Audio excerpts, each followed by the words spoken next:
S বেগুন তো তোমরা অনেকভাবে খেয়েছো। আজকে একটু ভিন্নভাবে তোমাদের বেগুনের ঘন্ট রান্না করে দেখাবো।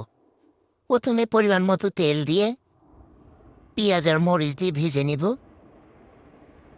তারপরে কিছু টমেটো কুচি দিয়ে দেব স্বাদ বাড়ানোর জন্য।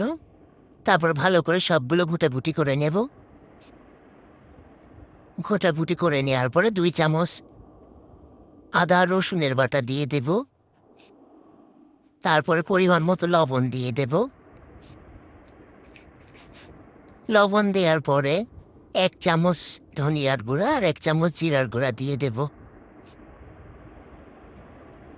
দেওয়ার পরে সামান্য পানি দিয়ে হলুদের গুঁড়া দিয়ে দিব পরিমাণ মতো। তারপরে সামান্য পানি দিয়ে ভালো করে মশলাটাকে ঘুটাঘুটি করে নেব। তেলটা না উঠে আসা পর্যন্ত ঘুটাঘুটি করতেই থাকবা গাইস, থামা যাবে না, বুঝেছো? তারপরে মশলাটা কষিয়ে আসার পরে আমার কাছে কুচি চিংড়ি ছিল, তাই কিছু কুচি চিংড়ি দিয়ে দিলাম স্বাদটাকে দ্বিগুণ করার জন্য। তোমরা চাইলে দিতেও পারো, নাও দিতে পারো, সেটা তোমাদের ইচ্ছে। তারপরে আলু আর বেগুন কাটা ছিল সেগুলো ধুয়ে ভালো করে ধুয়ে মশলার মধ্যে দিয়ে দিলাম। দেওয়ার পরে ভালো করে কষিয়ে নেব। যে কোনো সবজি গাছ যত কষাবে তার স্বাদ তত দ্বিগুণ বেড়ে যায়, বুঝছো গাইস? এভাবে তোমরা একটু বাসায় খেয়ে দেখবা, অনেক মজা। বেগুন তো অনেকভাবে রান্না করো, এভাবে একটু রান্না করে দেখো, তোমার এটা দিয়ে ভাত খাওয়া হয়ে যাবে। এটা তুমি চাইলে রুটি দিয়েও খেতে পারো, ভাত দিয়েও খেতে পারো। আমি এর মাঝে সামান্য একটু পাঁচফোড়নের গুঁড়া দিয়ে দিলাম, আমার কাছে ছিল, চাইলে তুমি গোটা পাঁচফোড়নও দিতে পারো, তাতে তোমার স্বাদটা আরও বেশি বেড়ে যাবে। ভালো করে কষিয়ে নিলাম।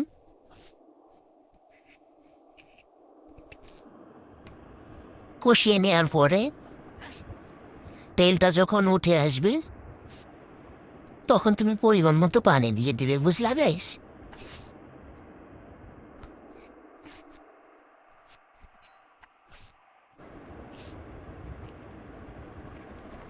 পরিমাণ মতো পানি দিয়ে তারপর তুমি ঢাকনা দিয়ে ঢেকে দিবে।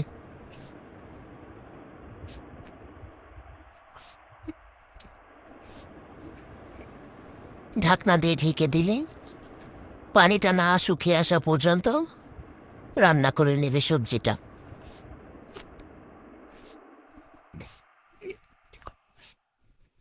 দেখো গাইস, আমার রান্নাটা হয়ে গেছে, পানিটা টেনে এসেছে। দেখো দেখতে কতটা লোভনীয় লাগছে, খেতে কিন্তু খুবই মজা হয়েছে। শেষে আমি কিছু